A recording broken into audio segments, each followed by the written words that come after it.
Tu crois que t'es pas créatif? C'est faux. On t'a simplement jamais appris à l'être. Steve Jobs, Mark Wahlberg, Nino ou encore Einstein, ce sont des personnalités qui évoluent dans des domaines très différents, mais qui sont liés par une seule chose, leur génie créatif. Dans cette vidéo, on va voir trois choses essentielles. D'abord, on va redéfinir ce qu'est la créativité avec des chiffres concrets pour que tu puisses comprendre sa vraie puissance. Ensuite, on verra comment déconstruire la peur de l'échec qui paralyse tes ambitions. Et enfin, je te donnerai des protocoles et des habitudes concrètes pour intégrer ce génie créatif dans ton quotidien. Moi, c'est Don Camillo. Je suis étudiant, artiste et entrepreneur. Et autant dire que pour moi, créer, c'est aussi important que respirer. Mon but est de te montrer que toi qui es étudiant, jeune entrepreneur ou porteur de projet, que tu peux faire mieux, beaucoup mieux, si tu maîtrises ta créativité. C'est parti.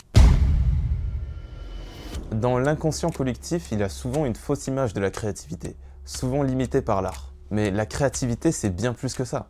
C'est la capacité à un individu d'imaginer, de concevoir, mais aussi de mettre en œuvre une idée pour créer de la valeur. Ce n'est donc pas seulement l'imagination, mais c'est aussi l'action qui en suit. Et dans le monde de demain, c'est une compétence qui est vraiment essentielle.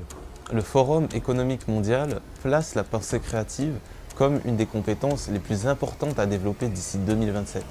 Une étude menée par Adobe et Forrester montre que les entreprises qui investissent dans la créativité ont une croissance de revenus 1,5 fois supérieure aux autres. Pourtant, une autre étude révèle que notre score de créativité est en déclin depuis les années 90, notamment dû à notre hyperconnexion. Et en fait, tout le paradoxe est là. La créativité est plus demandée que jamais, mais tout notre mode de vie moderne l'étouffe. Pour toi, jeune entrepreneur ou porteur de projet, c'est un atout précieux. C'est ta perspective unique, c'est ton génie créatif, c'est la pièce du puzzle qui manque et qui peut faire tout changer. Mais alors, qu'est-ce qui nous bloque? Quand on se lance dans un projet, on doute. Mon idée n'est pas bonne, je ne pense pas que je suis à la hauteur, je ne pense pas que je vais y arriver. On peut passer des heures à regarder des vidéos sur la productivité, mais aucune nouvelle idée n'émerge. Pourquoi? Parce que notre cerveau fonctionne en mode pilotage automatique. C'est un réflexe de survie pour économiser de l'énergie. Les psychologues Daniel Kahneman et Amos Tversky ont montré que ce système de pensée est efficace, certes, mais qu'il nous pousse souvent à éviter la nouveauté et la prise de risque. Le cerveau se protège en transformant chaque échec potentiel en une menace, et c'est là que ça devient un obstacle. Parce qu'en fait, la neuroplasticité de notre cerveau, donc sa capacité à se reconfigurer, montre que plus on évite l'échec, moins on entraîne les zones de notre cerveau liées à la créativité, notamment au niveau du cortex préfrontal. En d'autres termes, plus on fuit l'échec, moins on est créatif. Et ce mécanisme du cerveau nous amène à un deuxième problème, notre rapport à l'échec lui-même. Notre cerveau est victime du biais des coûts irrécupérables. C'est une tendance qu'on a à surestimer un échec tout en sous-estimant les informations utiles qu'on pourrait en tirer. Pour débloquer cette situation, il faut inverser cette perception. C'est-à-dire qu'il ne faut plus voir l'échec comme un fardeau, mais plutôt comme un GPS. Chaque tentative qui ne mène pas au succès, c'est une coordonnée précieuse pour ta carte mentale. Plus tu en collectes, plus le chemin vers ton objectif se précise. Prenez Steve Jobs. En 1985, il est renvoyé de sa propre entreprise, Apple. Et plus tard, il dira « Je ne le comprenais pas encore à l'époque, mais avoir été viré d'Apple a été la meilleure chose qui pouvait m'arriver. Cela m'a libéré et m'a permis d'entrer dans une des périodes les plus créatives de ma vie. Un échec n'est donc pas une finalité, mais plutôt une information qui te dit « Cette direction n'est pas la bonne et c'est plutôt celle-ci. » C'est une donnée, pas un jugement. Maintenant qu'on a compris la théorie, comment passe-t-on à l'action? Comment court-circuite-t-on cette peur pour enfin expérimenter? Durant mon double master en sciences et management, ainsi que ma formation d'étudiant entrepreneur, j'ai développé un protocole simple que j'appelle le protocole 3-2-1, qui peut t'aider à réduire ton stress et débloquer ton génie créatif. Premièrement, 3 minutes de respiration carrée. Inspirez 4 secondes, retenez 4 secondes, soufflez 4 secondes de même, et enfin, retenez à vide 4 secondes. Répétez pendant 3 minutes. L'effet est immédiat puisque cela va réduire votre fréquence cardiaque et réduire ainsi votre niveau de cortisol, qui est l'hormone du stress, ce qui va vous permettre d'accéder plus facilement et plus naturellement à votre génie créatif. Ensuite, 2 minutes d'écriture libre. Prenez un carnet et écrivez tout ce qui vous passe par la tête, sans filtre, sans relecture, sans rien du tout. L'objectif est de libérer les peurs, les doutes et les listes de tâches qui encombrent votre esprit pour activer concrètement votre mode créatif. Et enfin, en dernier point, 1 minute d'idées moches. Oui, vous avez très bien entendu, d'idées nulles. Le but est de proposer consciemment, volontairement, une proposition ratée. Pourquoi? Parce que en forçant votre esprit à échouer intentionnellement, vous désamorcez la peur de l'échec.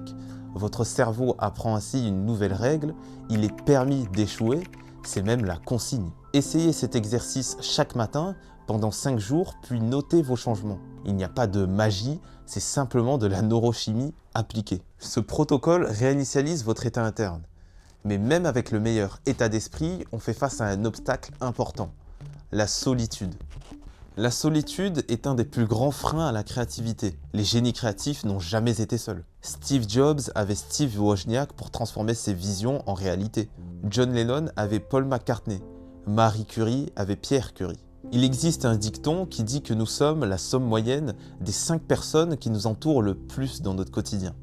Eh bien, dans la créativité, c'est encore plus vrai. Votre entourage est soit un accélérateur, soit un frein. S'entourer des personnes qui posent des questions, qui testent des idées et qui vous poussent à voir les choses différemment, c'est un des carburants les plus puissants pour votre génie créatif. C'est justement pour briser cet isolement que j'ai créé un espace d'échange. Si tu veux rencontrer d'autres esprits curieux et ambitieux, rejoins-nous sur Discord, le lien est en description. Avoir un entourage qui vous stimule, c'est bien, c'est important, c'est essentiel. Il est maintenant temps de préparer votre environnement pour en faire un véritable terrain de jeu. Alors la première astuce, ça va être le défi 24 heures. Donnez-vous un thème et 24 heures pour réaliser une version simple et imparfaite de votre idée. Si vous faites du code, par exemple, vous pouvez vous lancer dans un hackathon. Si vous faites de la photo ou de la vidéo, créez un court-métrage en une journée. L'objectif, c'est d'apprendre à créer sous une contrainte et de voir que la perfection n'est pas nécessaire pour commencer. Deuxième astuce, la fusion des mondes. Beaucoup d'innovations qui semblent à première vue totalement révolutionnaires ne sont qu'en réalité la fusion de 2 idées qui viennent de domaines complètement différents. Prenez par exemple le monde du jeu vidéo, basé sur l'engagement et la récompense, et associez-le avec le domaine du fitness, souvent perçu comme une corvée. Le résultat, des applications ou des jeux qui transforment une séance de sport en une quête amusante, avec des points et des niveaux à débloquer. La question de départ est simple, comment rendre l'exercice aussi passionnant, excitant qu'un jeu vidéo? Cet exercice force votre cerveau à créer des ponts entre des idées qui n'ont aucun lien logique, stimulant ainsi votre pensée latérale. Le but, ce n'est pas de trouver une idée de génie à chaque fois, mais d'apprendre à stimuler votre cerveau. D'ailleurs, partagez dans les commentaires vos propres fusions d'idées, même les plus étranges. Cela peut en inspirer plus d'un. Maintenant que vous savez comment vous entourer, voyons la méthode pour transformer une idée brute en un projet concret. Oubliez les plans complexes, le secret c'est de suivre un cycle en 3 étapes que j'appelle le cercle créatif. Essayez, ajuster, créer. Et on recommence. Première étape, essayez.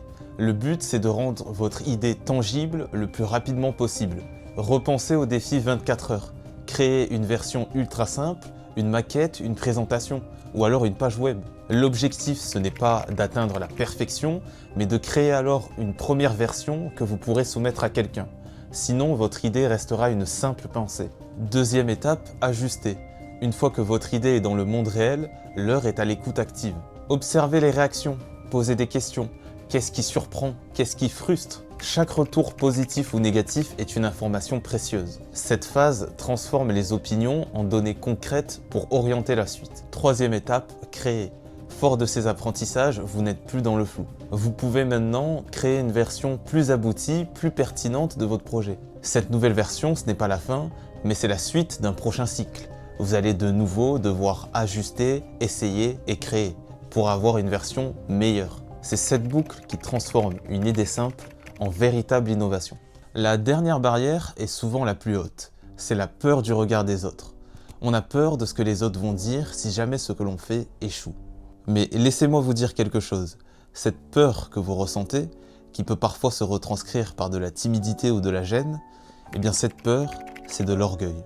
En effet, vous n'êtes simplement pas prêt, faute d'orgueil, à accepter le regard qu'un autre, quel qu'il soit, puisse émaner sur ce que vous êtes en train de faire. Et ça, c'est l'un des plus grands freins à votre génie créatif et dans votre vie. Rappelez-vous, l'orgueil précède la chute et l'humilité précède la gloire. Alors, une première technique pour éliminer cette barrière, c'est celle du mentor imaginaire. Choisissez une personne qui vous inspire et dès lors que la peur du jugement commence à apparaître, demandez-vous, quelle décision prendrait-il ou tel si son objectif principal était d'apprendre plutôt que d'avoir raison à tout prix? Deuxième technique, celle du comité de sécurité. Réunissez 3 personnes de confiance qui ne connaissent rien à votre domaine et présentez-leur vos idées. Leur regard neuf offre une nouvelle perspective loin des préjugés de votre secteur. S'ils réagissent avec curiosité ou amusement, c'est peut-être le signe que vous tenez quelque chose d'original. Demain matin, vous aurez le choix. Suivre votre routine ou tester une de ces approches. Mais posez-vous une question, quel est le chemin le plus rapide finalement? Échouer pour apprendre rapidement ou ne pas essayer par peur de l'échec? Rappelez-vous que la créativité est un muscle, soit vous l'exercez, soit elle s'affaiblit. Et je vous laisse avec cette phrase attribuée à Albert Einstein qui disait « La folie, c'est de faire toujours la même chose et de s'attendre à un résultat différent ». Merci d'avoir suivi cette vidéo jusqu'au bout. Vous avez maintenant une nouvelle boîte à outils mentale à votre disposition. On a vu ensemble que la créativité est une compétence essentielle dans notre siècle, prouvée par les chiffres et les sciences. On a compris que la peur de l'échec est un mécanisme cérébral que l'on peut déjouer et que l'échec lui-même peut être un GPS. Et maintenant, vous avez même des protocoles concrets comme le 3-2-1 et des habitudes pour intégrer ces compétences dans votre vie. Pour aller plus loin et échanger avec d'autres créateurs ambitieux, rejoignez notre communauté Discord. Le lien est dans la description. N'hésitez pas à partager cette vidéo avec un membre de votre entourage qui se sent bloqué ou en manque d'idées et abonnez-vous si vous souhaitez vous aussi transformer chaque défi en opportunité. On se dit à la prochaine et activez votre mode créatif.